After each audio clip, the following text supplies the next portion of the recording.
कृष्ण कीर्तन गानन कर्णपरौ श्रीयुतपदकमलं श्रीगुरुवैष्णवांश्च श्रीरूपं साग्रजातं सहगणरघुनाथान्वितं तं सजीवं साद्वैतं सावधूतं परिजनसहितं कृष्ण चैतन्यदेवं श्रीराधा कृष्णपादान् सहगणललिता श्रीविशाखान्वितांश्च हे कृष्णकरुणा सिन्धु दीनबन्धु जगत्पते गोपेश गोपिकान्त राधाकान्त नमस्ते तप्तकाञ्चन गौराङ्गी राधे वृन्दावनेश्वरी किशोरानुसुते देवी प्रणमामि मञ्चाकल्पतरुभ्यश्च कृपासिन्धुभ्यो च पतितानां पावनेभ्यो वैष्णवेभ्यो नमो नमः। जय श्री कृष्ण चैतन्य प्रभु नित्यानंद श्री अद्वैत गदाधर श्रीवासादि गौरभक्तवृंद। हरे कृष्णा कृष्णा कृष्णा हरे हरे हरे राम राम राम हरे हरे। मुखं करोति वाचालं पङ्गुं लङ्घयते गिरिं यत्कृपातमहं वन्दे श्रीगुरुन्दारिणं परमानन्दमाधवं श्रीचैतन्यमीश्वरम्। नमो विष्णुपदाय कृष्णपृष्ठाय भूतले श्रीमती भक्तिस्वरूपदामोदर स्वामिनिति नामिने। नमः सद्भक्तमनये मुनिपुरोद्भवाय च प्रभुपादरसद्वाणी प्रचारोन्नताय ते। नमो विष्णुपदाय कृष्णपृष्ठाय भूतले श्रीमती जयपताका स्वामिनिति नामिने।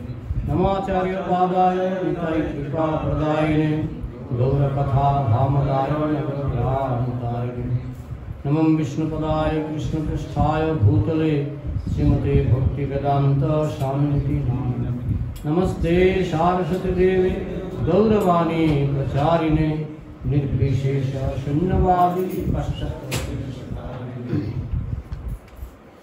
तो আমাদের যে ধারাবাহিক চলছিল শ্রীমদ্ ভাগবতের প্রথম স্কন্ধের প্রথম অধ্যায়ের দ্বিতীয় শ্লোক ধর্মঃ প্রজ্ঝিত পৈতবাত্র পরম নির্মৎসরণাম শতাম বেদ্যং বাস্তবমত্র বস্তু শ্রীবদম তাপত্রমরণম।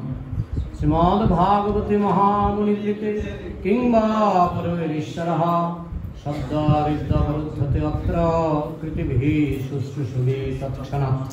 কেউ বলবেন শ্লোকটা? কেউ বলবেন? হাত তুলুন। কৈতবত্র পরম নির্মৎসরাণাম শতম বেদ্যং বাস্তবমত্র বস্তু শিবদম তাপত্রয়ম মরণম। শ্রীমদ্ ভাগবতে মহামুনি কৃতে কিংবা পরৈরীশ্বরে শব্দরিদ্য অবরুদ্ধ তেহত্র পৃথিবী শুশ্রূষুবি তৎক্ষণাৎ। আর কেউ?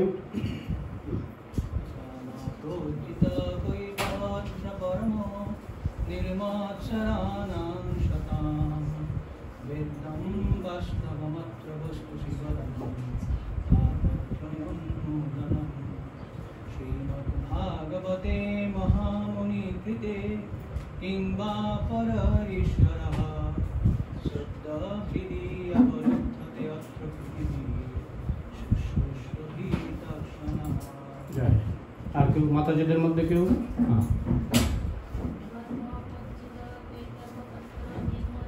परम वेदम वेदम वास्तव।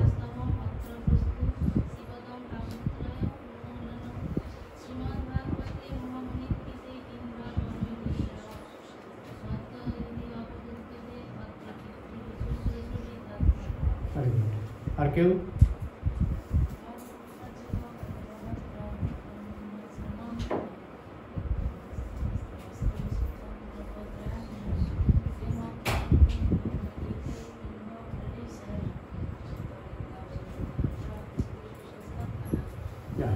তো এই শ্লোক প্রতি বুধবারে আমরা যতদিন এই 2 নম্বর শ্লোকের আলোচনা চলবে আমরা চেষ্টা করব যতদূর সম্ভব যাদের শেখা হয়েছে ভালো, যাদের শেখা হয়নি একটু চেষ্টা করবেন, কোনো জবরদস্তি এখানে হবে না, কাউকে লজ্জাও দেওয়া হবে না।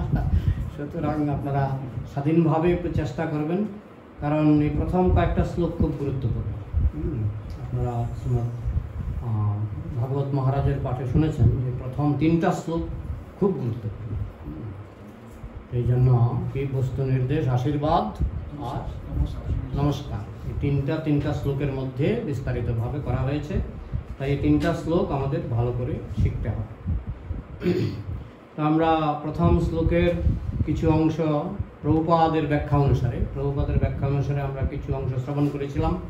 তো আজকে আমরা পরবর্তী অংশ থেকে, তিনি লন্ডনে 1971 সালে 15ই আগস্ট তিনি লন্ডনে যে বক্তৃতা দিয়েছিলেন তারই আলোচনা চলছে।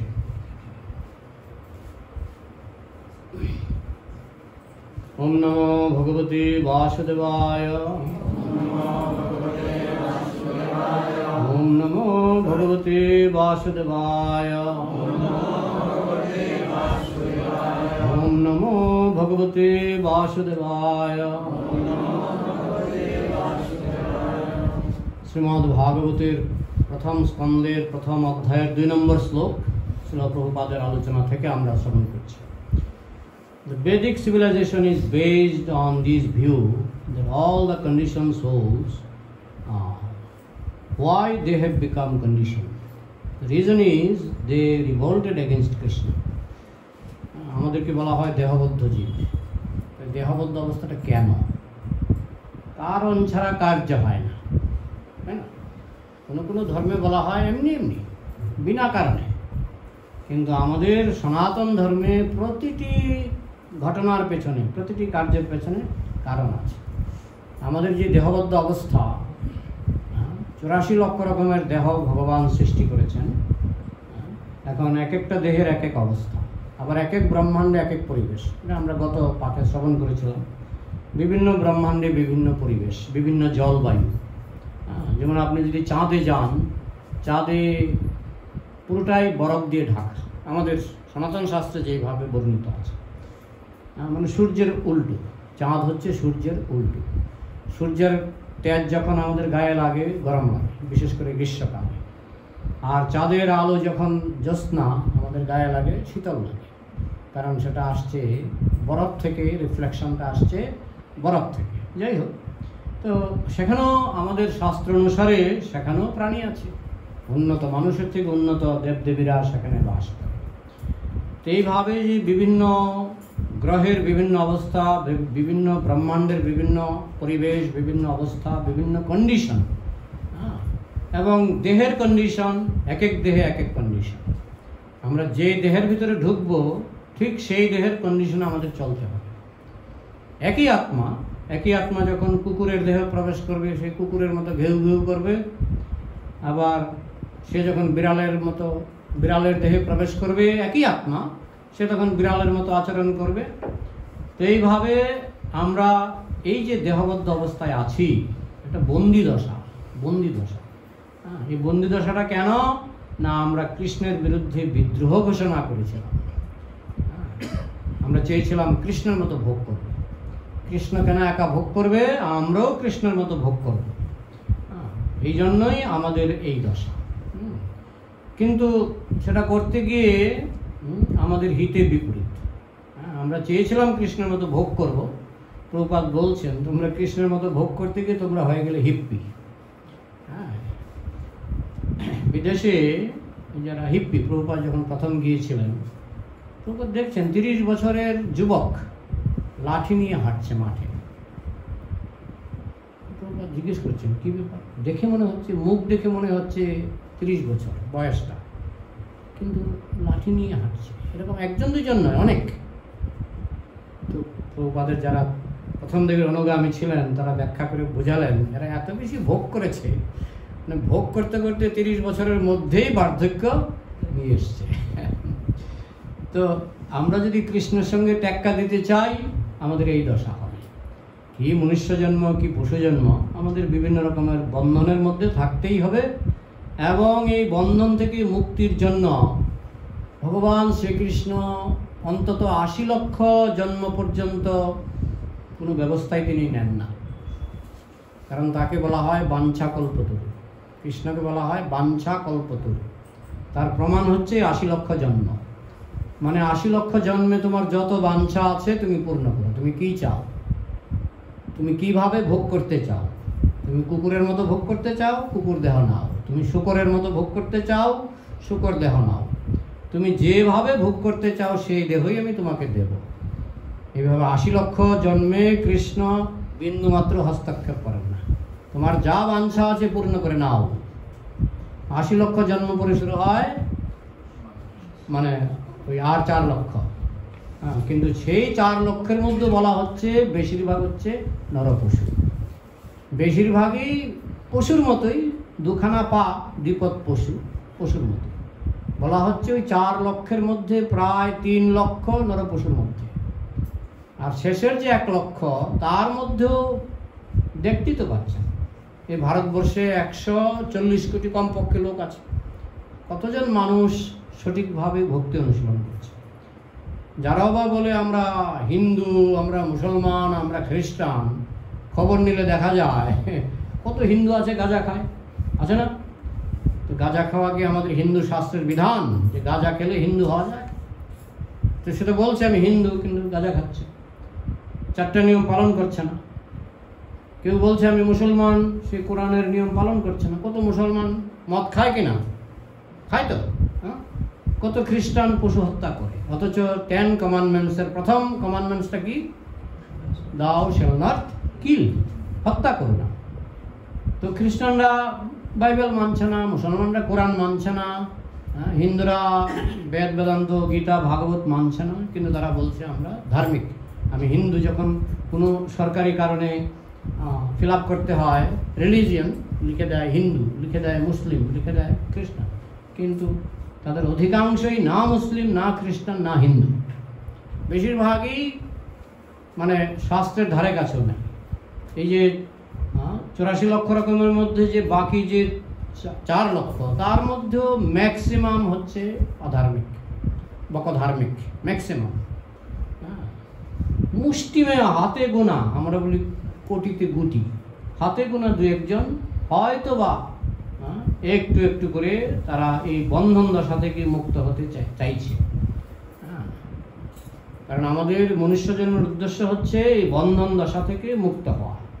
সনাতন গোস্বামী যখন প্রথম চৈতন্য মহাপ্রভুর সঙ্গে তিনি যখন সাক্ষাৎ করেছিলেন, তিনি প্রশ্ন করেছিলেন, কে আমি, কেনে আমায় যারে তাপত্রয়, ইহা নাহি জানি কেমনে হিত হয়। আমি কে? আমি জানি না আমি কে। লোকে বলে আমি নাকি খুব পণ্ডিত। সনাতন গোস্বামী খুব সরল মনে প্রশ্ন করেছিলেন যে গ্রাম্য ব্যবহারে পণ্ডিত এই সত্য মানে। গ্রাম্য ব্যবহার মানে পলিটিক্স। তো উনি তো মন্ত্রী ছিলেন, পলিটিক্স জানতেন। তো লোকে আমাকে বলে আমি খুব বড় পণ্ডিত, কিন্তু আমি এত বড় পণ্ডিত যে আমি আমার পরিচয়ই জানি না। আমি কে আমি, কেন আমার যারে তাপত্রয়, কেন আমাকে ত্রিতাপ জ্বালা ভোগ করতে হচ্ছে? সংসারের যে আধ্যাত্মিক আদি ভৌতিক আদি দৈবিক দুঃখ কেন আমাকে ভোগ করতে হচ্ছে আমি জানি না। আমরা মনে করি সুখী তো আছি, এখন যেমন গরমের দিন এখানে এসি চলছে, ফ্যান চলছে, কিন্তু এসিটাও প্রমাণ দিচ্ছে যে আমি দুঃখে আছি, নাহলে আমি এসি চালাবো কেন? তাই না? একটা সমস্যা আছে বলেই তো মেডিসিন। রোগ না হলে মেডিসিন খায় কেউ? এসিটা হচ্ছে গরমের মেডিসিন, ফ্যানটা হচ্ছে গরমের মেডিসিন, গরমের ওষুধ। তো ওষুধ মানুষ কখন খায়? রোগ না থাকলে ওষুধ খায়, সমস্যা না থাকলে কেউ ওষুধ খায়। আমার গরম নামক একটা সমস্যা আছে বলেই আমি এসি চালাচ্ছি, গরম নামক সমস্যা আছে বলে আমি ফ্যান চালাচ্ছি। তাই শাস্ত্রে বলা হয় যেমন একটা মানুষকে জলে চোবানো হয়, যখন জলে চোবায় তার শ্বাসকষ্ট হয়, তাকে কিছুক্ষণের জন্য তোলা হয়, তখন সে আবার সেখানে কয়েকজন রাজার জোকার থাকে, জোকার জল থেকে তুলে কিছু জোকার আছে এরা জোকিং করে, তখন সে একটা হাসি মারে। যেই হাসিটা দেয় তাকে আবার জলে চুবিয়ে ধরে, মানে হাসি দেওয়ার সুযোগটা আর দেয় না। তো তাকে কিছুক্ষণ জলে চুবিয়ে যখন তার আবার শ্বাসকষ্ট হয়, তাকে আবার উপরে তোলে, জলের উপরে তুললে ওই জোকারগুলি কিছু জোকিং করে, জোকিং করলে সে আবার একটু হাসি দেয়, হাসি দিলে তাকে আবার জলে চুবিয়ে ধরা হয়।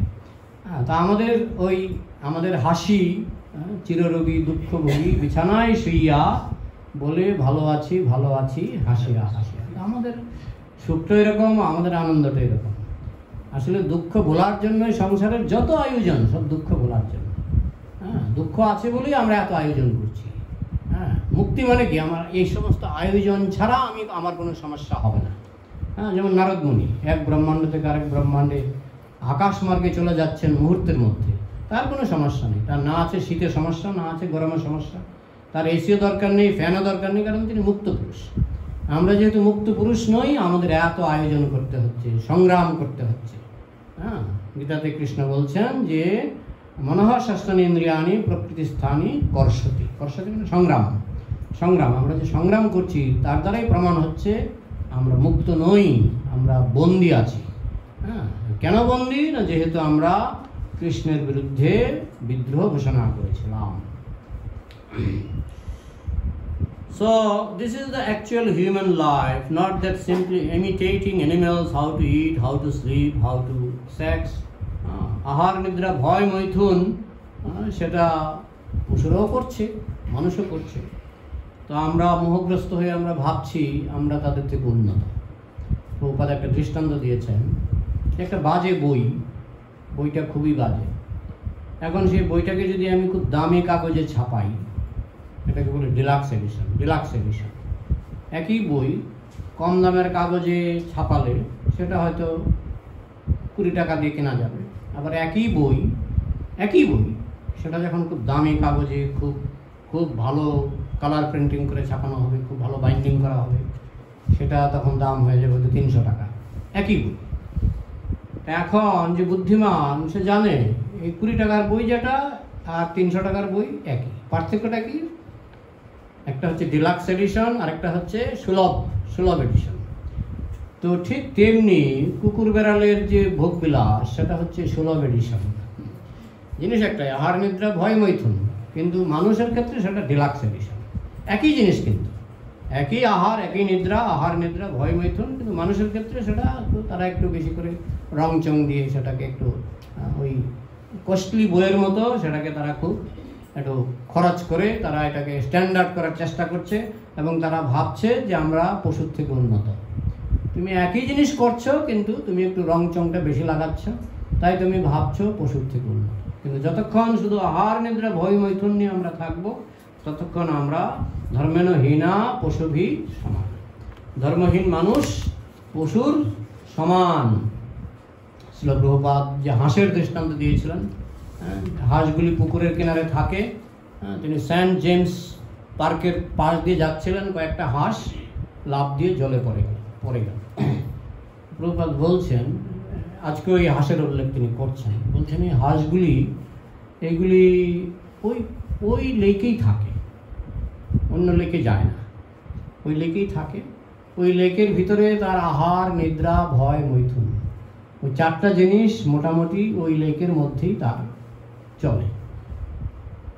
কিন্তু মানুষের ক্ষেত্রে দেখুন, আহার নিদ্রা ভয় মৈথুনের জন্য আমাদের ভারতবর্ষ তো আছে, বিদেশে নাকি আরও বেশি। আমি যখন পড়াশোনা করতাম দেখতাম বনগাঁ থেকে ট্রেনে করে মানুষ কলকাতা আসতো, বাদুর ঝোলা হয়ে। কেন না, তার কলকাতা চাকরি, বাড়ি বনগাঁ, তাকে অনেক লং জার্নি করে তাকে আসতে হতো। কিন্তু এই যে হাঁসগুলি, প্রভুপাদ বলছেন, এদের কিন্তু লং জার্নি করতে হয় না। এরা যেই সেন্ট জেমস লেকে আছে পার্কে, সেই পার্কে ওরা থাকে, পাশে একটা লেক আছে, লেকে ওরা ঘুরে বেড়ায়, এবং সেখানে ওদের এই আহার নিদ্রা ভয় মৈথুন 4টা জিনিস ওইখানেই পাওয়া যায়। কিন্তু মানুষের ক্ষেত্রে মানুষ শুধু আহার নিদ্রা ভয় মৈথুনের জন্য, আমি শুনেছি বিদেশে নাকি আরও বেশি। বিদেশে নাকি অনেক সময় কয়েকশো মাইল জার্নি করে তারা চাকরি করে। জানি না, যারা বিদেশে গেছে ব্রহ্মাপতি বলতে পারবে। শুনেছি যে বিদেশে নাকি এরকম হয় যে কয়েকশো মাইল জার্নি করে, অনেক সময় হেলিকপ্টার দিয়েও যায়, তারা চাকরি করে। কিন্তু হাঁসগুলি, প্রভুপাদ বলছেন, হাঁসগুলি তোমাদের থেকে ভালো আছে।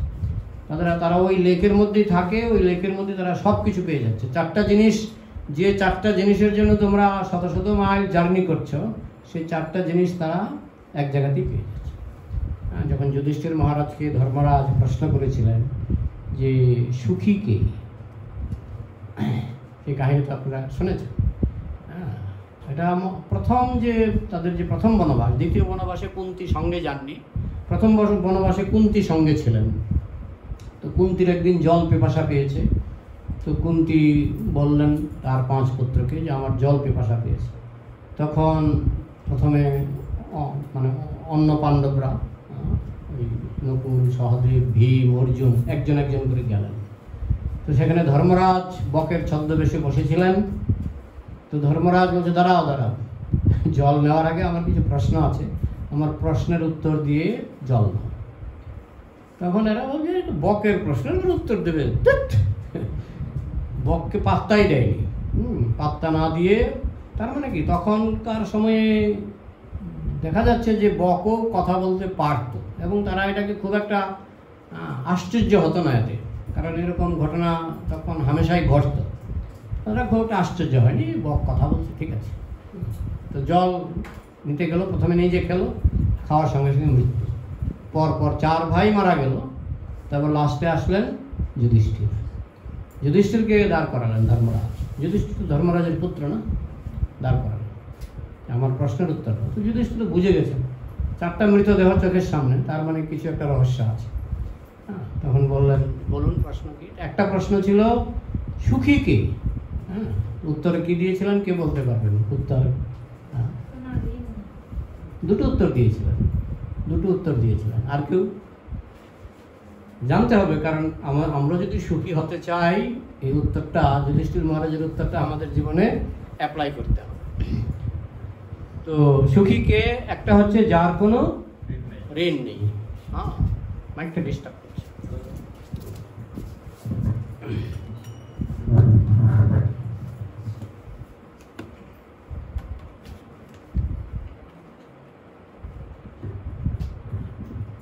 হরে কৃষ্ণ। আরেকটা উত্তর, দুটো উত্তর, ঠিক আছে, মনে রাখার চেষ্টা করবেন। তিনি বলেছিলেন, যুধিষ্ঠির মহারাজ বলেছিলেন অঋণী অপ্রবাসী, দুটি অ দিয়ে, অঋণী অপ্রবাসী, যার কোনো ঋণ নেই এবং যিনি প্রবাসে থাকেন না, মানে বিদেশে থাকেন না। অঋণী মানে ঋণ নেই। কিছু মনে করবেন না, দয়া করে হাত তুলুন কাদের কাদের ঋণ নেই। সবার ঋণ না, ওনার ঋণ নেই, আপনার ঋণ নেই। আচ্ছা, তাহলে মাত্র 2 জনের ঋণ নেই। আমার বিশ্বাস করতে একটু কষ্ট হচ্ছে। সবার ঋণ আছে, তাই মানে আমি ঋণ বলতে এমনিতে তো পিতৃঋণ, এসব ঋণ তো থাকেই, দেব ঋণ, ঋষি ঋণ, এসব তো থাকে। আমি বলছি এমনিতে ধরুন টাকা পয়সার ঋণ যাদের নেই, মোটামুটি তারা সুখে থাকে, ঋণের কোনো টেনশন নেই। অঋণী অপ্রবাসী মানে বিদেশে থাকতে হয় না। হ্যাঁ, আগের দিনে জমিতে চাষ করতো মানুষ, বাড়ির পাশেই জমি, ওই জমি থেকে চাষ করে তারা তাদের অন্তত খাবারটা জুটে যেত জমি থেকে। তো এইভাবে অঋণী অপ্রবাসী এই দুটো যদি কারো জীবনে থাকে, আমার ঋণও নেই এবং আমি বিদেশে থাকি না, স্বদেশেই থাকি, তাহলে বুঝতে হবে যে সুখে আছে। হ্যাঁ, তো এখন এই যে হাঁসগুলি, তারা অঋণী অপ্রবাসী। এই লেকের যে বসবাস করছে যে হাঁসগুলি, এরা অঋণী অপ্রবাসী, এরা সুখে আছে। তো প্রভুপাদ বলছেন হাঁসগুলি থেকে শিক্ষা নাও। এরা যেমন বলে, হ্যাঁ এদের তো সস্তা খাবার, শামুক খায়। আরে শামুকটাও তো ভগবান বানিয়েছে, তাই না? ভগবান যদি শামুক না বানাতো তাহলে হাঁসগুলি না খেয়ে মরতো, তাই না? ওই লেকের মধ্যে শামুক হোক, মাছ হোক, এগুলি ভগবান বানিয়েছে। তো হাঁসের জন্য ভগবানের চিন্তা আছে, আর মানুষের জন্য ভগবানের চিন্তা নেই। সাধারণ হাঁসের জন্য ভগবান তো চিন্তা করছেন যে তাকে শামুক খাওয়াতে হবে, মাছ খাওয়াতে হবে, যাই হোক হাঁসের যা খাবার। তো মানুষ দুর্লভ প্রাণী, 84 লক্ষ জনি ভ্রমণ করার পর মনুষ্য দেহ পায়। তো ভগবান মানুষের জন্য চিন্তা করবেন না? নিশ্চয়ই চিন্তা করছেন, এবং তিনি খাবার দাবারের ব্যবস্থাও করছেন, এবং সেই শ্লোকটির পুনরাবৃত্তি করছেন প্রভুপাদ। তস্যৈব হেতু প্রয়তেত কোবিদ ন লভ্যতে যদ ভ্রমতাম পর্যদ তল্লভ্যতে দুঃখবদ অন্যতঃ সুখম কালেন সর্বত্র গভীরংসা। সুতরাং আমাদের খাবার দাবারের জন্য অত চেষ্টা করার দরকার নেই।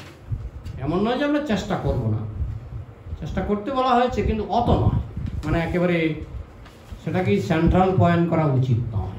তস্যৈব হেতু প্রয়তেত কোবিদ। আমাদের সেই জন্য চেষ্টা করা উচিত, নলভ্যতে যদ ভ্রমতাম উপর্যত, যেটা উপরে গেলেও পাওয়া যায় না, নিচে গেলেও পাওয়া যায় না। উপরে বলতে ব্রহ্মলোক, আর নিচে বলতে পাতাল লোক।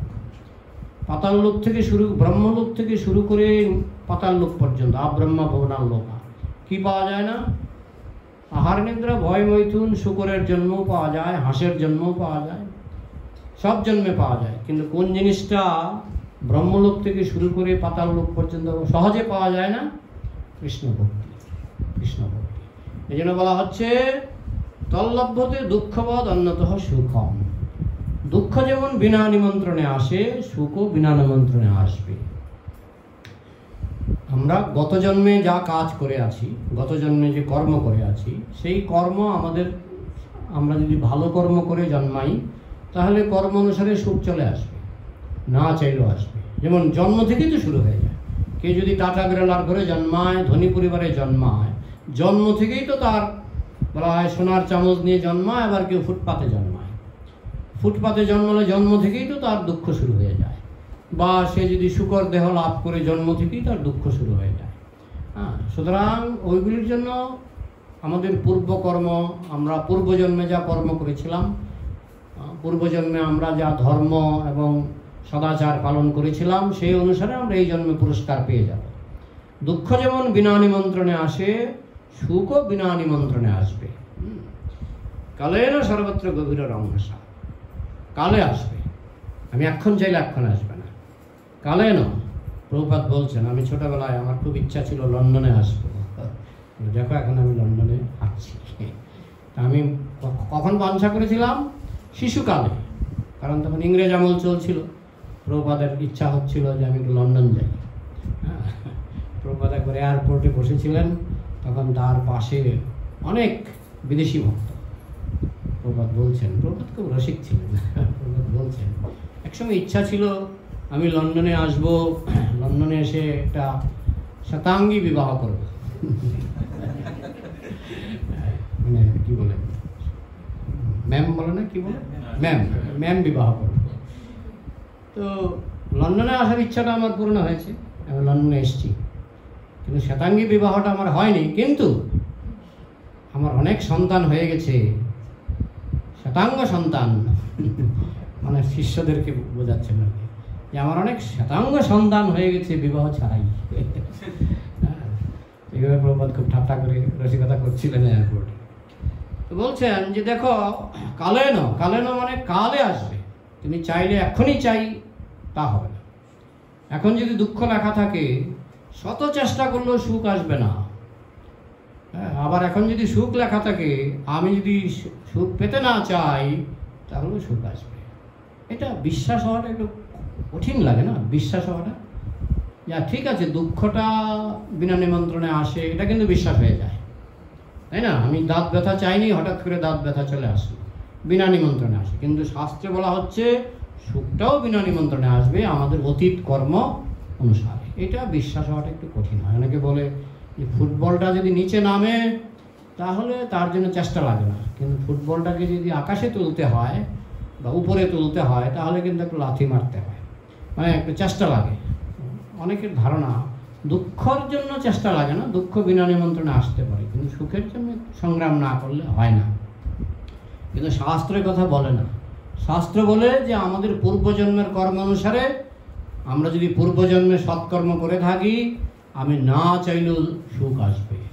এবং অনেকের আমরা দেখি জীবনে, আমি নাম না বলি, আমি কয়েকটা ঘটনা বলছি। একজন ভক্তকে দেখেছি, টালির ঘরে অনেক দিন ছিল, অনেক দিন। হঠাৎ করে দেখি 4-5 তলা বিল্ডিং। একটু অবাক হলাম, ছিলেন টালির চালে, হঠাৎ করে দেখি 4-5 তলা বিল্ডিং। আমি জিজ্ঞেস করলাম, আমার বন্ধুস্থানীয়, আমি জিজ্ঞেস করলাম যে আপনি অনেক বছর টালির ঘরে ছিলেন, হঠাৎ করে 4-5 তলা বিল্ডিং কী করে হয়ে গেল? বলবেন না। একদিন ওনার পাড়া থেকে কয়েকটা লোক এসছে, গ্রাম থেকে, যে আপনার কোন আত্মীয় মারা গেছে, ওনারা কোনো বংশধর নাই, কেউ নাই, ওনার বিপুল সম্পত্তি, এইগুলি এখন পাড়া প্রতিবেশী দখল করার চেষ্টা করছে, কিন্তু আত্মীয়র মধ্যে একমাত্র আত্মীয় আপনি। তো এখন আপনি যদি ওয়ারিশ দাবি করেন, আপনি কিন্তু এটা পাবেন। উনি ঠিকই ওয়ারিশ দাবি করলেন, পেয়ে গেলেন, এবং পুরো সম্পত্তিটা উনি পেলেন। হ্যাঁ, এটা কি বিনা নিমন্ত্রণে আসেনি? সম্পূর্ণ বিনা নিমন্ত্রণে। এবং সেই সম্পত্তি বিক্রি করে উনি খুব সুন্দর বিল্ডিং করেছেন। এরকম বহু ঘটনা আমাদের চোখে পড়ে, যার থেকে আমরা দেখতে পাই যে দুঃখ যেমন বিনা নিমন্ত্রণে আসে, সুখও তেমনি বিনা নিমন্ত্রণে আসে। তাইলে আমি যদি একটু গভীরভাবে চিন্তা করি, তাহলে সুখের কারণটা কি? না আমার পূর্বজন্মের ধর্ম, পূর্বজন্মের সদাচার, পূর্বজন্মের কৃষ্ণ কনসাসনেস। তাহলে আমি এই জন্য সেটা করি। আমি যদি এই জন্মে ধর্ম আচরণ করি, তাহলে আমার আগামী জন্মে যদি জন্ম লাভও করি, আমার আগামী জন্মে এগুলো অটোমেটিক্যালি আসবে। এগুলির জন্য আলাদা চেষ্টা করতে হবে না।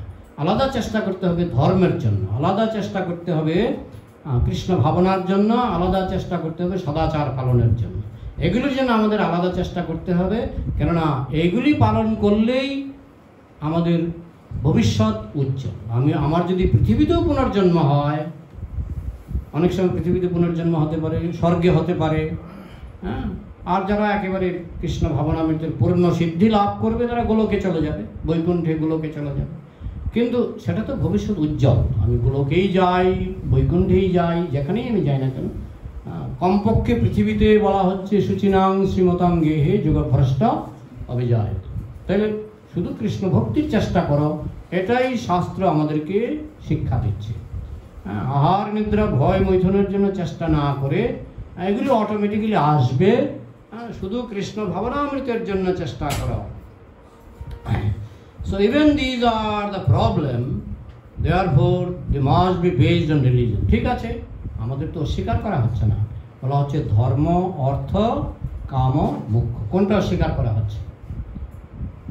কিন্তু প্রথমে রাখা হয়েছে ধর্মকে, কারণ ধর্ম ছাড়া এই তিনটার কোনোটাই কাজে আসবে না। হ্যাঁ, যেমন অর্থ রোজগার চোর ডাকাতও করে, কিন্তু সেখানে ধর্মের অভাব, তাই না? অর্থ রোজগার করতে নিষেধ করা হয়নি, শুধু বলা হচ্ছে ধর্মপথে অর্থ রোজগার করো। ধর্মটাকে ফাউন্ডেশন করা হয়েছে, ভিত্তি। হ্যাঁ, ধর্ম, অর্থ থাকলে এখন কামের প্রশ্ন, মানে ভোগ। কাম মানে ভোগ। অর্থ তো মানুষ শুধু ব্যাংকে রেখে দিলে হবে না। অর্থটা মানুষ কিসের জন্য? হয় একটা সুন্দর বাড়ি করবে, হ্যাঁ, তার খাওয়া দাওয়ার খরচ, কাপড় চোপড়ের, অন্ন বস্ত্র, বাসস্থান, এর জন্যই তো অর্থ, তাই না? তো সেটাও তো শাস্ত্রে বলা হচ্ছে, সেটাও ধর্ম অবিরুদ্ধ ভূতেষু কাম অস্মি ভরতর্ষভ। তুমি যদি ধর্ম রক্ষা করে কাম ভোগ করো, তাতে কৃষ্ণ বলছেন সেই কাম হচ্ছে আমি। হ্যাঁ, অর্থাৎ ধর্মসম্মত যে কাম, সেটা হচ্ছেন কৃষ্ণ। হ্যাঁ, ধর্ম বিরুদ্ধ ভূতেষু কাম অস্মি ভরতর্ষভ। হে ভরতর্ষভ, হ্যাঁ, আমি হচ্ছি ধর্মের অবিরোধী কাম।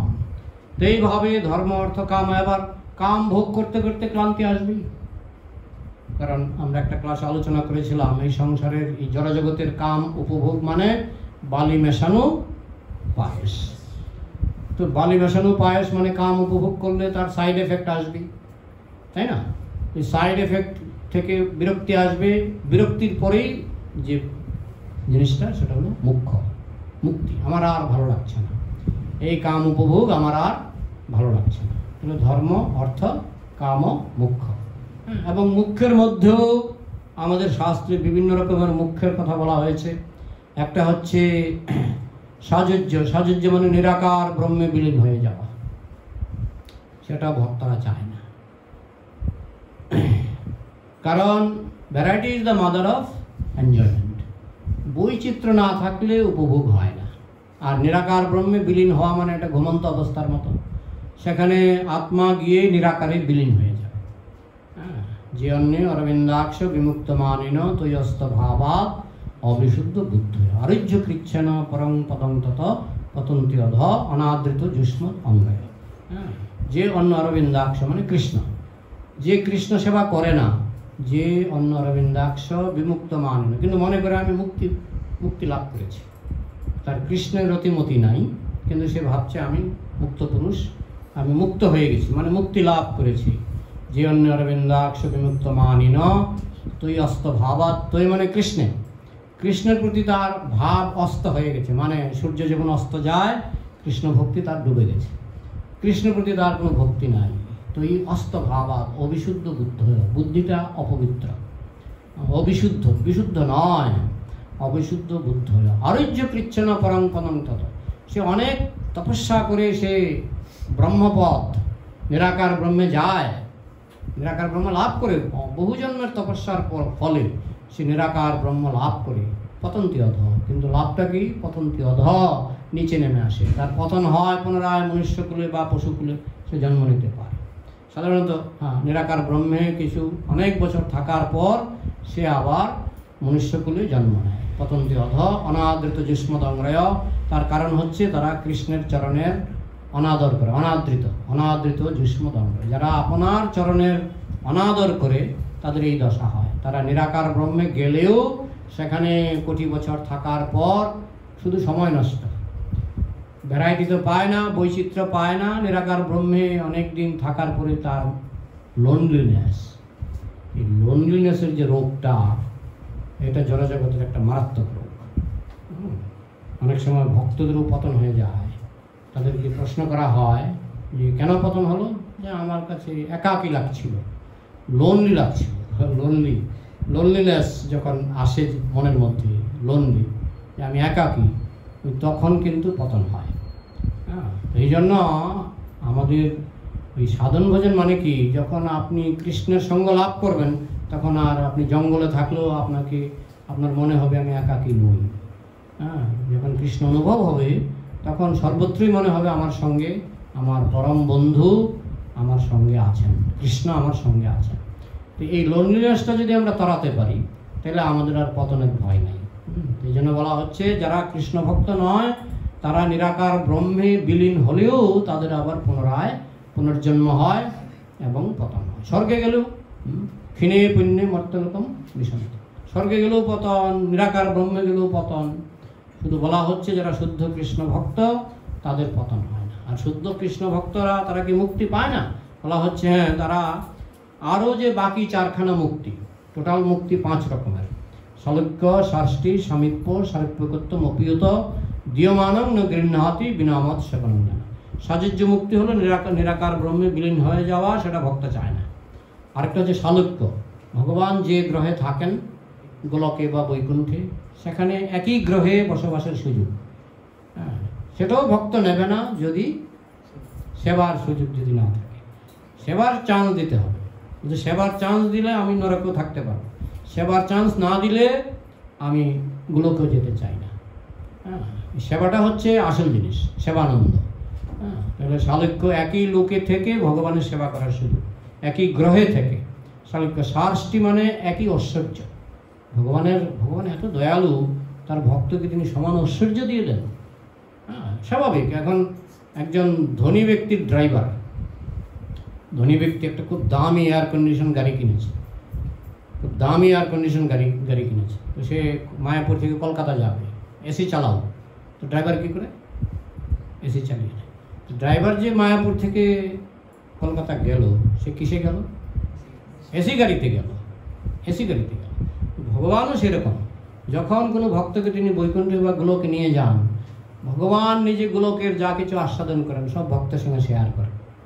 তাহলে সেটাকে বলা হয় ষষ্ঠী, মানে একই সমান ঐশ্বর্য। তাহলে সলক্ষ্য, ষষ্ঠী, সামীপ্য, নিকটে। নিকটে আবার সবাই যেতে পারে না।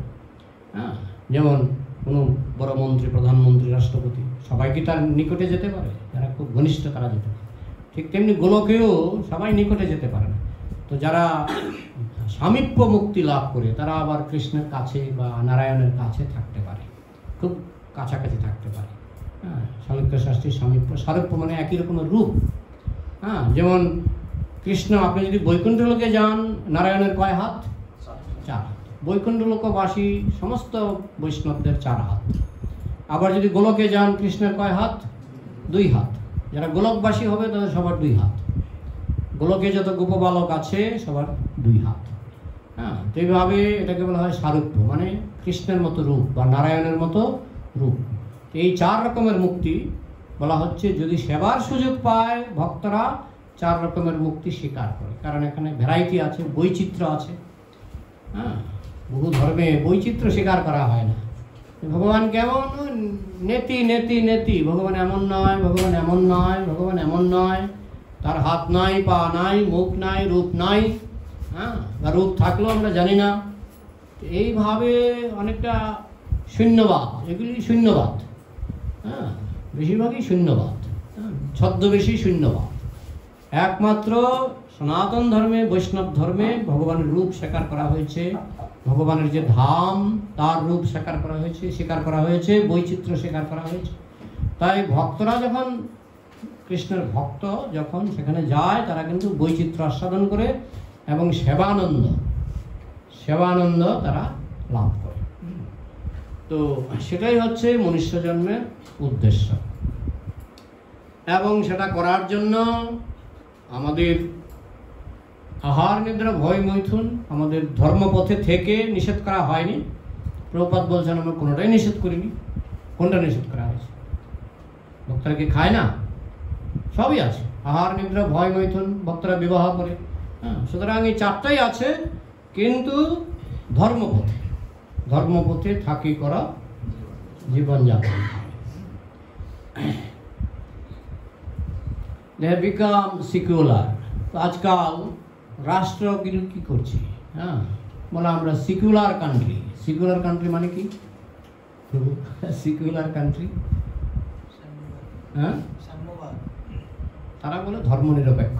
সিকুলারের ধর্মনিরপেক্ষ। এখন ধর্মনিরপেক্ষর দুটো ব্যাখ্যা হয়। একটা ধর্মনিরপেক্ষ মানে সব ধর্ম থাকবে, এটা একটা ধর্মনিরপেক্ষ। আরেকটা ধর্মনিরপেক্ষ মানে কোনো ধর্মই থাকবে না। হ্যাঁ, যারা মার্ক্সবাদী তারা বলে সিকুলার মানে কোনো ধর্মই থাকবে না। হ্যাঁ, যদিও ভারতের জন্য তারা অ্যাডজাস্ট করেছে, কিন্তু যেখানে কট্টর মার্ক্সবাদী তারা বলে ধর্মনিরপেক্ষ মানে রাজনীতিতে কোনো ধর্মই থাকবে না। আরেকটা ধর্মনিরপেক্ষ মানে সব ধর্মই থাকবে। হ্যাঁ, তো এইভাবে দুই রকমের ব্যাখ্যা হয়, কিন্তু বেশিরভাগই দেখা যাচ্ছে শেষ পর্যন্ত যারা বলে ধর্মনিরপেক্ষ রাষ্ট্র, শেষ পর্যন্ত নজরটা নাস্তিকতার দিকে। কীভাবে মানুষকে নাস্তিক বানানো যায়। স্কুল কলেজে গীতা ভাগবত পড়ানো হয় না, তার মানে কি মানুষ কি করে নাস্তিক হবে।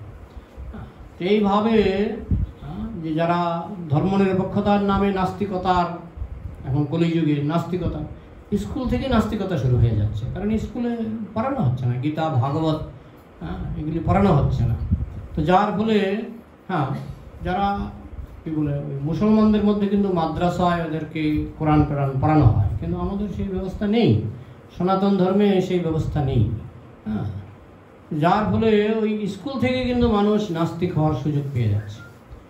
তো এই জন্য এই মনুষ্য জীবনটা, যেটা আমরা লক্ষ লক্ষ জন্ম পরে, অনেক কোটি কোটি বছর পরে আমরা লাভ করলাম, সেই জন্মটা কিন্তু নষ্ট হয়ে যাচ্ছে। বেশিরভাগ ক্ষেত্রেই কলিযুগে আমাদের জন্মটা নষ্ট হয়ে যাচ্ছে। তো সেই জন্য শ্রীল প্রভুপাদ বলছেন যে আমরা যদি সত্যি সত্যি ভগবানকে ভালোবাসি, তাহলে আমাদের প্রথম কর্তব্য হচ্ছে ভগবানের কথা পর্যাপ্ত পরিমাণে শ্রবণ করতে হবে। কারণ পর্যাপ্ত পরিমাণে ভগবানের কথা যখন শ্রবণ করব, আমরা ভগবান সম্পর্কে বুঝতে পারব। এবং শ্রবণের পরে কি আসছে? কীর্তন। এখন কীর্তন মানে প্রচার। প্রভুপাদ বলছেন, হ্যাঁ, আমরা করতাল বাজিয়ে কীর্তন করি, কিন্তু মেইন কীর্তনটা হচ্ছে প্রচার। প্রচার যত আমরা করতে পারবো, আমরা নিজেরা তত নিরাপদ থাকবো। হ্যাঁ, এই জন্য কি গৃহস্থ কি ব্রহ্মচারী, আমাদের সবারই কর্তব্য হচ্ছে প্রচার, যতদূর সম্ভব। যতদূর সম্ভব। শুধু আমরা জ্ঞান অর্জন করলাম, আমরা পাঠ করলাম, কিন্তু সেটা মানুষের কাছে কতটুকু পৌঁছাচ্ছে। আর এখন প্রচার অনেক সহজ হয়ে গেছে। শ্রীল প্রভুপাদ খুব কষ্ট করে প্রচার করেছেন, কিন্তু এখন এই ইন্টারনেট আবিষ্কার হওয়ার ফলে এখন কিন্তু প্রচার আগের মতো তো কঠিন না।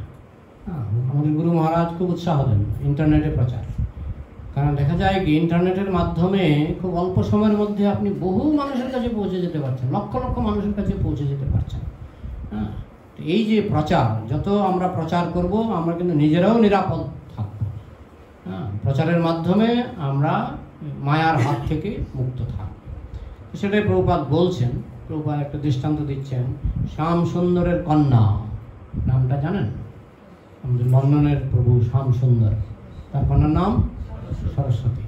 হ্যাঁ, সরস্বতী প্রচার করত, বাচ্চা, ছোট বাচ্চা, মানে যখন ছোট বাচ্চা তখনই হ্যাঁ ওই মন্দিরের আশেপাশে ঘুরে বেড়াতো, লোক দেখলেই বলতো তুমি কৃষ্ণকে জানো? কে কৃষ্ণকে?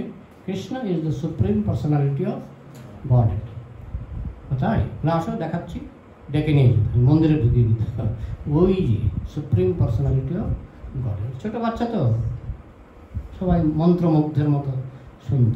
প্রভুপাদ খুব উৎসাহ দিয়ে বলছেন যে এই বাচ্চাটা প্রচার করছে, শিশুকাল থেকেই সে প্রচার শুরু করেছে, তার মানে প্রচারে তার রুচি আছে। ঠিক সেইভাবে তোমরাও চেষ্টা করো যাতে প্রচারে তোমাদের রুচি হয়, যাতে তোমরা ভগবানের বাণী প্রচার করতে পারো। হ্যাঁ, প্রচার না করার ফলে কি হয়েছে আমরা দেখতে পাচ্ছি। হ্যাঁ, প্রচার না হওয়ার ফলে বিশেষ করে সনাতন ধর্মের মানুষ খুব প্রচার বিমুখ ছিলেন। আদিকাল থেকেই প্রচার বিমুখ, খুব একটা প্রচারে তারা বেশিরভাগই ছিলেন কি বলে ভজনানন্দী, গোষ্ঠানন্দী খুব ছিলেন, গোষ্ঠানন্দী ছিলেন, যেমন নারদ মুনি গোষ্ঠানন্দী, হ্যাঁ গোষ্ঠানন্দী ছিলেন, কিন্তু বেশিরভাগই ছিলেন ভজনানন্দী। যার ফলে প্রচারটা অত হয়নি। কিন্তু শিল প্রভুপাদ এসে আমাদেরকে শিক্ষা দিলেন যে তোমরা প্রচার করো, যত প্রচার করবে তোমাদের নিজেদের কল্যাণ। এবং এই যে সুবর্ণ যুগ শুরু হলো 10,000 বছর, আগামী 10,000 বছর, তো সেই সুবর্ণ যুগ কিন্তু এখন এই সনাতন ধর্ম সারা পৃথিবীতে ছড়িয়ে পড়বে। এবং ভক্তিবিনোদ ঠাকুরের ভবিষ্যৎবাণী, যত ধর্ম আছে পৃথিবীর, যত ধর্ম আছে ছোট ছোট নদীর মতো বৈষ্ণব ধর্মে এসে মিলিত হবে। পৃথিবীর যত ধর্ম আছে সেগুলি ছোট ছোট নদীর মতো বৈষ্ণব ধর্মের সমুদ্রে এসে মিলিত হবে। এখন তাদের সব বাণী আমাদের চোখের সামনে সত্য হলো। পৃথিবীতে আছে যত নগরাদি গ্রাম সর্বত্র প্রচার হইবে মোর নাম, ভক্তিবিনোদ ঠাকুরের বাণী। এক অদ্ভুত মন্দির হইবে প্রকাশ, গৌরাঙ্গের নিত্য সেবার হইবে বিকাশ, এগুলি মহাজনদের বাণী, সবই একটা একটা করে সত্য হচ্ছে। হ্যাঁ, তাহলে এই যে কথাটা, পৃথিবীর যাবতীয় ধর্ম নদীর মতো বৈষ্ণব ধর্মের সমুদ্রে মিলিত হবে, এই কথাটা সত্য হবে, সত্য হবে এই 10,000 বছরের মধ্যে। হ্যাঁ, তা শুরু হয়ে গেছে। তার জন্য আমাদের কর্তব্য, আমাদের ভূমিকা হলো প্রচারে অংশগ্রহণ করা, বাকি কাজটা ভগবান করে দেবেন। শিল প্রভুপাদ তিনি জানেন পৃথিবীতে আছে যত নগরাদি গ্রাম সর্বত্র প্রচার হইবে মোর নাম। তিনি সেই বিশ্বাস নিয়ে গুরুদেবের আদেশে তিনি গিয়েছেন আমেরিকায়, এবং মাত্র 8-9 বছরের মধ্যে তিনি দেখালেন যে কীভাবে কৃষ্ণের কৃপায় অসম্ভব সম্ভব হয়। তাই মহাজনদের ভবিষ্যৎবাণীগুলি যদি আমরা গ্রহণ করি, যে মহাজনরা বলে গেছেন, পৃথিবীর ভক্তিবিনোদ ঠাকুরের পরিষ্কার বাণী, পৃথিবীতে যত ধর্ম আছে সব ধর্মগুলি ছোট ছোট নদীর মতো বৈষ্ণব ধর্মের মহাসমুদ্রে এসে মিলিত হবে। এটা আগামী 10,000 বছরে হবে। তারপর 10,000 বছরের পরে মায়া এত বেশি প্রবল হয়ে যাবে, তখন ইস্কনও থাকবে না, কোনো ধর্মই থাকবে না, তখন শুধু নাস্তিক আর নাস্তিক। সেটাই বাকি যে মানে 10,000 বছরের পরে যে সময়টা, 4,70,000 বছরের মধ্যে 10,000 বছর বাদ দিন, তার মধ্যে যে বাকি সময়টা মানে 4 লক্ষ বছরই ধরুন, সেই 4 লক্ষ বছর কিন্তু নাস্তিকের সাম্রাজ্য চলবে। এবং তখন না পাওয়া যাবে ময়দা, না পাওয়া যাবে আটা, না পাওয়া যাবে গম, না পাওয়া যাবে চাল, আম যদিও পাওয়া যায় শুধু বাকল, মানে ভিতরে রস থাকবে না। সেই দিন আসছে। এখন যদি আমাদের পুনর্জন্ম হয়ও, পুনর্জন্ম যদি হয়ও, তখন এই দশায় পড়তে হবে। আটা, ময়দা, গম, চাল পাবেন না। তো সেই জায়গাতে পুনর্জন্ম হয়ে কোনো লাভ আছে? পুনর্জন্ম হলো আটা নাই, গম নাই, চাল নাই, মারপিট। মানুষ তখন মানুষ থাকবে না, নিজের বাচ্চাকে নিজে খেয়ে ফেলবে। কলিযুগের ভবিষ্যৎ যা লেখা আছে, নিজের বাচ্চাকে নিজে খেয়ে ফেলবে। মানুষ তখন আর মানুষ থাকবে না, একেবারে পশুর নিচে নেমে যাবে। সুতরাং ওই সময়ে পুনর্জন্ম লাভ করা মানে আরো বড় মস্ত বড় অভিশাপ। আমরা যদি মনে করি ঠিক আছে এই জন্মে সিদ্ধি লাভ করতে পারলাম না, আগামী জন্মে সিদ্ধি লাভ করার চেষ্টা করবো। আগামী জন্মে যদি আমরা আসি দেখবো এইসব, এখন যেরকম আমরা স্বচ্ছন্দে আম জাম কাঁঠাল পাচ্ছি, চাল ডাল পাচ্ছি, আগামী জন্মে পাবো না। তারপরে যদি কোনো কারণে স্বর্গে যায় তো আরো বিপদ। স্বর্গে গেলে সেখানে যদি 10,000 বছর কাটিয়ে আসে, 10,000 বছর পৃথিবীর সুবর্ণ যুগ শেষ। পৃথিবীর সুবর্ণ যুগ 10,000 বছর, সে যদি স্বর্গে গিয়ে 10,000 বছর কাটিয়ে পৃথিবীতে আসে, পৃথিবীর সুবর্ণ যুগ শেষ। হ্যাঁ, তখন ওই পৃথিবীতে তখন ওই ঘোরকলি মারপিট, মানুষকে মেরে ফেলবে। হ্যাঁ, এবং মানে শুধু অশান্তি আর মানে আমরা কল্পনা করতে পারবো না কীরকম অন্ধকার ভবিষ্যৎ আসছে। সুতরাং এখানে আমি আবার পুনর্জন্ম গ্রহণ করব, এটা খুব রিস্কি। পুনর্জন্ম গ্রহণ করে খেতেই পাবো না। তো যারা বুদ্ধিমান তারা এই শিল প্রভুপাদের এই যে সুযোগ আমরা পেলাম, এই সুযোগটাকে কাজে লাগিয়ে আমাদের কি করে দেহত্যাগের আগেই কি করে মানে ভগবানের ধামে ফিরে যাওয়া যায় সেই চেষ্টা করা উচিত। না হলে আমরা খুব বড় একটা ঝুঁকি নিয়ে নিচ্ছি। So that is our main business from the very beginning of life. Komara Acharet Pragya, যেটা প্রহ্লাদ মহারাজ বলেছেন, এই শিশুকাল থেকেই আমাদেরকে প্রস্তুতি নিতে হবে যাতে আমরা দেহত্যাগের আগে আমরা যাতে ভগবানের ধামে ফিরে যেতে পারি। The human form of life is so rare. After many millions of births, many millions of years, rotating through different species of life, by the evolutionary process, we have come to this human form of life. এইভাবে লক্ষ বছর ঘোরার পরে, লক্ষ বছর 84 লক্ষ Johnny ভ্রমণ করতে করতে অবশেষে আমরা পেলাম মনুষ্য জন্ম। তাও আবার পেলাম মায়াপুরের সুযোগ, তাও আবার পেলাম সদ্গুরু। সব সুযোগ পাওয়া গেছে, তাই না? অন্তত আমরা এখানে যারা উপস্থিত, আমরা কিন্তু সব সুযোগ পেয়েছি। লব্ধা সুদুর্লভমিদং বহু সম্ভবান্তে, বহু জন্মের পরে এই সুযোগটা পেয়েছি। বহু সম্ভবান্তে মানুষ্যম অর্থদম অনিত্যমপি ধীরা, মনুষ্য জন্ম, মনুষ্যম অর্থদম অর্থপূর্ণ, মনুষ্যম অর্থদম অনিত্যম কিন্তু টেম্পোরারি, অল্প সময়ের মধ্যে গোছাতে হবে। অনিত্যমপি ধীরা, তাই যারা ধীর ব্যক্তি, অধীর ও চঞ্চল, তারা সুবর্ণ সুযোগ হারিয়ে ফেলবে। ধীরা তরুণম যাতে, তো তাড়াতাড়ি যত্ন করবেন, তাড়াতাড়ি আখের গোছাতে হবে, তাই বলা। তরুণম যাতে তো ন পতন, এবং পতন হলে চলবে না, ন পতন অনুমৃত্যু যাবে, মৃত্যু পর্যন্ত এইভাবে বিনা পতনে মৃত্যু পর্যন্ত থাকার চেষ্টা করতে হবে সাধন ভজন নিয়ে। অনুমৃত্যু যাব নিশ্চয়সায় মানে ভগবানকে লাভ করার জন্য, পরম কল্যাণ লাভের জন্য। নিশ্চয়সায় বিষয় খলু সর্বত, বিষয় তো সব জায়গায় পাওয়া যায়, শুকরের জন্মও পাওয়া যায়, আহার নিদ্রা ভয় মৈথুন সব জায়গায় পাওয়া যায়। একই কথা বলা হচ্ছে নিশ্চয়সায়, শুধুমাত্র কৃষ্ণ ভক্তি লাভের জন্য চেষ্টা করতে হবে যাতে এই জন্মেই আমরা ভগবানকে লাভ করতে পারি। তো এখন কন্টিনিউ করবো না প্রশ্নোত্তরে চলে যাব?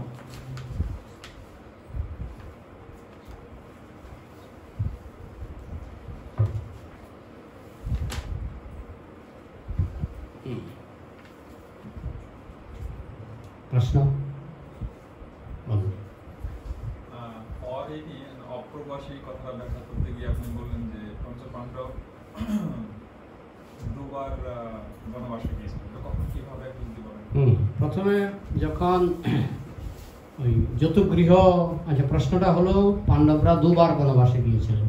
প্রথমে হলো যখন যতুগৃহ পুরানো হলো, তারা তো সুরঙ্গ পথে বেরিয়ে গেলেন, সেই বনবাসে কুন্তী দেবী সঙ্গে ছিলেন। আর দ্বিতীয় বনবাসে কুন্তী দেবী যাননি। দ্বিতীয়বার তারা যখন পাশা খেলে হারলেন, তখনও তারা বনবাসে গিয়েছিলেন, কিন্তু কুন্তী দেবীকে রেখে গেছিলেন। প্রথম বনবাসে কুন্তী দেবী তাদের সঙ্গে ছিলেন, আর দ্বিতীয় বনবাসে দেখলেন এমনিতে কুন্তী দেবী বৃদ্ধ, তারপরে বনবাসের যন্ত্রণা সহ্য করতে পারবেন না, তাই কুন্তী দেবীকে রেখে গিয়েছিলেন, যেটুকু আমার স্মরণে আসছে। তাই তো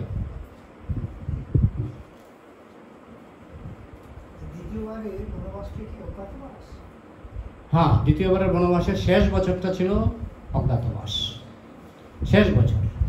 তারা ছিল 12 বছর বনবাস, 1 বছর অজ্ঞাতবাস।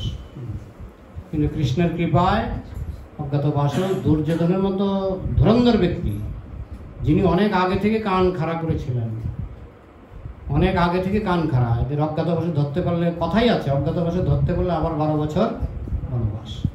এত বড় সুযোগ দুর্যোধনের মতো মানে বুদ্ধিমান ব্যক্তি, চালাক ব্যক্তি ছাড়ার কথা নয়, কিন্তু কৃষ্ণ যাকে রক্ষা করে দুর্যোধন কি করবে? দুর্যোধন উৎপেতে ছিলেন, চারিদিকে দূত পাঠিয়েছিলেন, ওরা কোথায় কোথায় কোথায় কোথায় আছে, কিন্তু দূতের চোখও ধরা পড়েনি। অথচ যেভাবে গিয়েছিলেন ধরা কিন্তু খুব একটা কঠিন বলে মনে হয় না। সবাই বলছেন, যুধিষ্ঠির বলছে আমি যুধিষ্ঠিরের সঙ্গে পাশা খেলতাম, ভীম বলছে আমি পঞ্চপাণ্ডবের রান্না করতাম। মানে এমনভাবে কথাবার্তা বলা হয়েছে, একটু তদন্ত করলেই বেরিয়ে পড়ে। হ্যাঁ, দ্রৌপদী বলছে আমি দ্রৌপদীর চুল বাঁধতাম, মানে এভাবে পরিচয় দিয়েছে সবাই। তো সেই জন্যই বোধ হয় বেশি, মানে ওরা বেশি সরলভাবে ছিল বলেই বোধ হয় আর এত তদন্ত হয় না।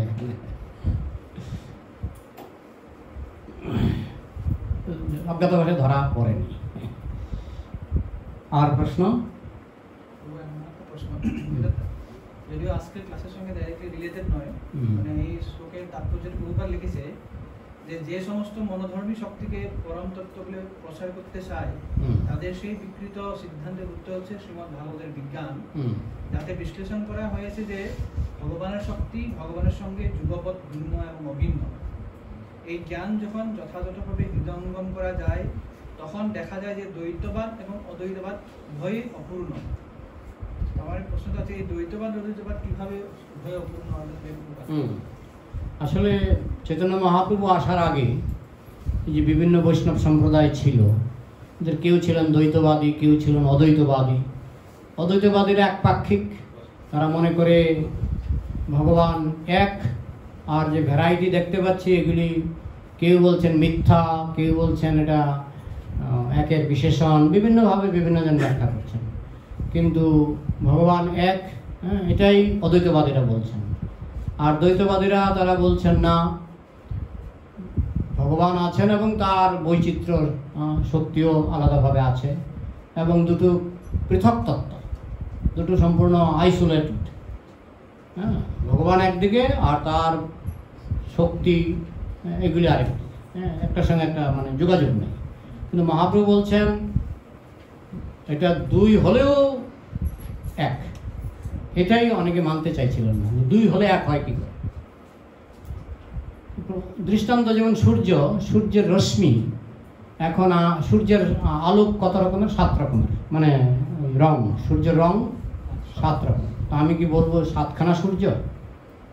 কিন্তু বৈচিত্র্য তো আছে, বৈচিত্র্য আছে, অথচ সূর্য কয়টা? একটা। ঠিক তেমনি কৃষ্ণ একজন ভগবান, এবং যত বৈচিত্র্য আমরা দেখতে পাচ্ছি জড়জগতে বা চিৎ জগতে, তারই শক্তির বৈচিত্র্য, কিন্তু তার দ্বারা কৃষ্ণ বহু হয়ে যান না। এমনকি রাসনাথের সময় কৃষ্ণ অনেক কৃষ্ণ হয়ে নেচেছেন, তার দ্বারা কৃষ্ণ কিন্তু বহু হয়ে গেলেন না, বহু হয়েও তিনি এক। এটা অনেকে মানতে চায় না, আর আবার বহু হলেও আবার এক হবে কি করে? কিন্তু অচিন্ত ভেদাভেদ মানে বহু হয়েও এক, তার শক্তির সঙ্গে তিনি ভিন্ন এবং অভিন্ন। ভিন্ন মানে বৈচিত্র্য, অভিন্ন মানে তারই শক্তি, তিনি ইচ্ছা করলে শক্তি গুটিয়ে ফেলতে পারেন। হ্যাঁ, অরণ্যনাভ মানে মাকড়সা, মাকড়সা সে তারই মুখের লালা, মাকড়সা যে বাসাটা বানায় তারই মুখের লালা, সে লালাতে বাসাটা বানিয়ে সে বাচ্চা কাচ্চা পারে, তাই তো? সে বাচ্চাগুলি বাসার মধ্যে দৌড়ায়, মাকড়সা নিজেও দৌড়ায় এবং তার বাচ্চাগুলিও দৌড়ায়, কিন্তু মশা মাছি ওই বাসাতে এসে আটকে পড়ে এবং সেটাই মাকড়সা খায়, তাই না? তো যারা দেহবদ্ধ জীব, মায়াবদ্ধ জীব, তারা হচ্ছে মশা মাছির মতো, ভগবানের বাসাতে আটকে পড়ছে। হ্যাঁ, আর যারা মাকড়ের বাচ্চা তারা হচ্ছে ভক্ত, বুঝেছেন? ভক্ত। আর কৃষ্ণ হচ্ছেন অরণ্যনাভ, মানে মাকড়টা হচ্ছেন কৃষ্ণ, তার নাম একটা আছে অরণ্যনাভ। অরণ্যনাভ মানে যার নাভি থেকে ওড়না বেরোয়, এই জন্য কৃষ্ণের একটি নাম হচ্ছে অরণ্যনাভ। হ্যাঁ, নাভি থেকে ওড়না বেরোচ্ছে, তার মানে এই সংসারটা হচ্ছে কৃষ্ণের ওড়না। একটা চিৎ জগৎ, একটা জড়জগৎ, এর মধ্যে যারা ভক্ত তারা মাকড়ের বাচ্চার মতো, তারা এই বাসায় দৌড়ালেও কোনো আটকাবে না, আর যারা অভক্ত তারা মশা মাছির মতো আটকা পড়ে। তো যাই হোক, তো মাকড় যেমন নিজের মুখের লালা দিয়ে বাসাটা তৈরি করছে, ঠিক তেমনি ভগবান নিজের শক্তি দিয়ে জড়জগৎ চিৎ জগৎ নিজের শক্তি দিয়ে তৈরি করছেন। এখন এই শক্তির মধ্যে যারা অভক্ত তারা আটকা পড়ে যাবে, আর যারা ভক্ত তারা কিন্তু স্বচ্ছন্দে বিচরণ করবে। ঠিক আছে, এখন ওইগুলি যদি বুঝতে হয়, গৌড়ীয় মঠে একটা বই পাওয়া যায়, চারি সম্প্রদায় এবং চারি সম্প্রদায়ের আচার্য এবং তাদের দর্শন। ওইটা আমার বাড়িতে আছে, আমি কয়েকবার পড়েছি, কিন্তু খুব কঠিন বই, খুব কঠিন বই। সহজ কথায় ভগবান এক হয়েও বিচিত্র, যেটা আমরা বলি, ইংরেজিতে বলি unity in diversity, unity in diversity, সেটা কিন্তু বৈষ্ণব তত্ত্ব। হ্যাঁ, একের মধ্যে বৈচিত্র্য, এটা হচ্ছে বৈষ্ণব তত্ত্ব, আর এটি তো ফ্যাক্ট, তাই না? এখন সেটা কেউ মানে কেউ মানে না, কিন্তু মহাপ্রভু অচিন্ত ভেদাভেদ তত্ত্ব দিয়ে দেখিয়েছেন যে বৈচিত্র্যের মধ্যে ভগবান কিন্তু এক, ভগবান বহু হয়ে গেলেন না। তার শক্তি বিচিত্র, তার শক্তির প্রকাশ বিচিত্র, তার শক্তির পরিবর্তনও হয়, তার পরিবর্তন নেই। এই জন্য এটাকে বলা হয় শক্তি পরিণামবাদ। শক্তি পরিণামবাদ, শক্তির পরিণাম হবে কিন্তু কৃষ্ণের পরিণাম হবে না, কৃষ্ণ শক্তির পরিণাম হবে। আর কোনো প্রশ্ন? হ্যাঁ, প্রভু পূর্ণানন্দ।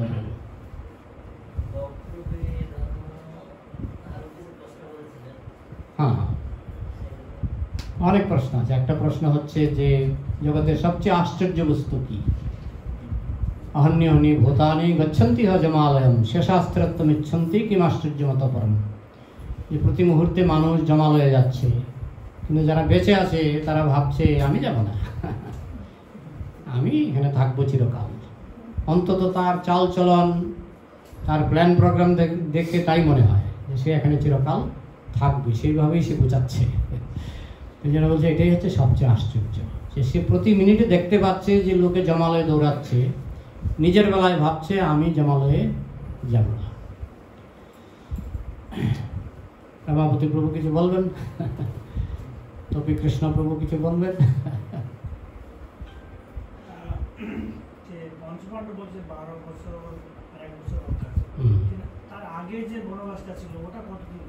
এটা বেশি দিন না, এটা ওই তো দ্রৌপদীর বিবাহ পর্যন্ত।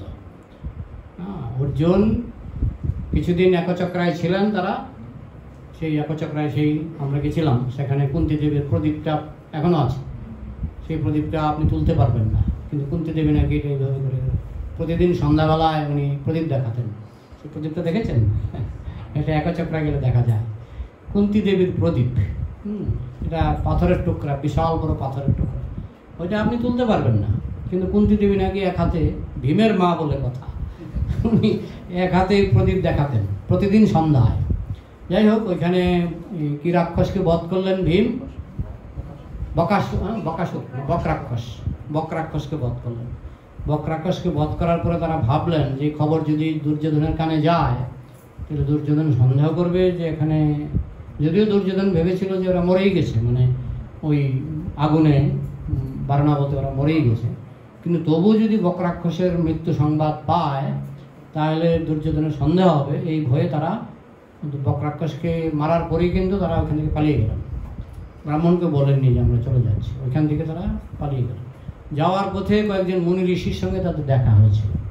তো মুনি ঋষিরা আগুন পোহাচ্ছিলেন, যেটা যেতেও দেখায়, আমাদের মহাভারতের সিরিয়ালও দেখায়। মুনি ঋষিরা বলছেন যে আপনারা কোথায় যাবেন? আপনারা?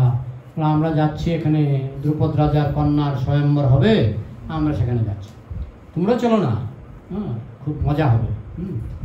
তখন এই মুনি ঋষিদের সঙ্গে পঞ্চপাণ্ডব তখন চলে গেলেন দ্রৌপদীর স্বয়ম্বর সভায়। সেখানে কর্ণ চেষ্টা করেছিলেন, অনেকেই চেষ্টা করেছিলেন। কর্ণকে তো দ্রৌপদী ধনুক তুলতেই দেননি, বলছিলেন আমি সুতপুত্রের গলায় আমি বরমাল্য দেব না। তো কর্ণ কিন্তু পারতেন, কিন্তু দ্রৌপদী নিষেধ করে দিলেন। এটা অনেকে আপত্তি করে যে কেন কর্ণকে বাধা দেওয়া হলো। তো এটা যে বিবাহ করবে এটা তার ব্যাপার, যে বিবাহ করবে তার যদি পছন্দ না হয় কোনো কারণে, তার 100% স্বাধীনতা তার রয়েছে। তো যার ফলে এটাকে মানে দ্রৌপদীকে দোষ দেওয়া যায় না, আমার ইচ্ছা নয় আমি তাকে বিবাহ করবো না। হ্যাঁ, স্বাধীনতা না থাকলে তো স্বয়ংবরটা তাহলে বলাৎকার হয়ে গেল। তো যাই হোক, তারপরে কর্ণ তো মনে মনে খুব রাগ হয়ে গেল। তারপরে দুর্যোধন থেকে শুরু করে সবাই চেষ্টা করেছিল, কেউ পারেনি। তখন ওই ছদ্মবেশী ব্রাহ্মণ অর্জুন, হ্যাঁ, তারা তখনও বুঝতে পারেনি, কারণ এদের ব্রাহ্মণের পোশাক, হ্যাঁ, দাড়ি রেখে, আর ওরা তো একেবারে মনের মধ্যে এত আনন্দ পেয়েছে না, মানে তারা মরে গেছে ইয়েতে, বার্নাবতে। এই আনন্দের ঠেলায় তারা মানে চেহারা দেখে যে ভালো করে মনোযোগ দিয়ে দেখবে সেই রুচি তাদের ছিল না। যখন অর্জুন লক্ষ্যভেদ করলেন, দ্রৌপদীর সঙ্গে বিবাহ হলো, তারপরে আস্তে আস্তে তারা টের পেলেন যে তারা বেঁচে আছে। কী করে বেঁচে আছে, অবাক কাণ্ড। তারা কিন্তু ডেড বডি পেয়েছিলেন, 5খানা ডেড বডি এবং কুন্তী দেবী সহ 6খানা ডেড বডি তারা পেয়েছিলেন, প্লাস পুরুচনের ডেড বডি পেয়েছিলেন। সব ডেড বডি পাওয়া গেছে, এবং ডেড বডিগুলো আবার মিলে গেছিল। একটা ডেড বডি পাওয়া গেছে ভীমের মতো, হ্যাঁ, একটা ডেড বডি পাওয়া গেছে যুধিষ্ঠিরের মতো, একটা ডেড বডি পাওয়া গেছে মহিলার, কুন্তী। ডেড বডি পাওয়া গেছে, সব পাওয়া গেছে, মৃত্যু তো একেবারে অনিবার্য। তারা ঘটা করে শ্রাদ্ধ করেছিলেন, তারা নাকি সব মাটিতে লুটিয়ে কান্না করছিলেন। দুর্যোধন, হ্যাঁ, ভাই দাদা যুধিষ্ঠির বলে কান্না করছিলেন, লোক দেখানো। তো এরপরে তারা তো এত কনভিন্সড হয়ে গেছিলেন যে তারা পাণ্ডবরা মারাই গেছে। কিন্তু পরে যখন দ্রৌপদীকে অর্জুন লাভ করলেন, তখন তারা আস্তে আস্তে জানতে পারলেন, এবং কৃষ্ণ জানিয়ে দিলেন তারা কিন্তু বেঁচে আছে। তখন যেহেতু আগে শ্রাদ্ধ করেছেন এবং শ্রাদ্ধে খুব কান্নাকাটি করেছেন, যে মানুষ এখন কি ভাববে ওদেরকে যদি আমরা অনাদর করি, তখন তাদেরকে নিয়ে গিয়েছিলেন, নিয়ে গিয়ে মরুভূমি দান করেছিলেন, খান্ডপ্রস্থ মরুভূমি। সেই মরুভূমি হয়ে গেল একেবারে শস্য শ্যামলা, কৃষ্ণের কৃপা। হ্যাঁ, আর কোনো প্রশ্ন? মাতাজিদের প্রশ্ন নেই আজকে সব প্রভুজিরা প্রশ্ন করেছেন। কোনো প্রশ্ন নেই? তাহলে সমাপ্তি ঘোষণা করব। প্রভুদের আর কোনো প্রশ্ন আছে? তাহলে সমাপ্তি ঘোষণা করছি। গ্রন্থরাজ শ্রীমদ্ ভাগবতম কি, সমবেত বৈষ্ণব ভক্তবৃন্দ কি, নিতাই গৌর প্রেমানন্দে।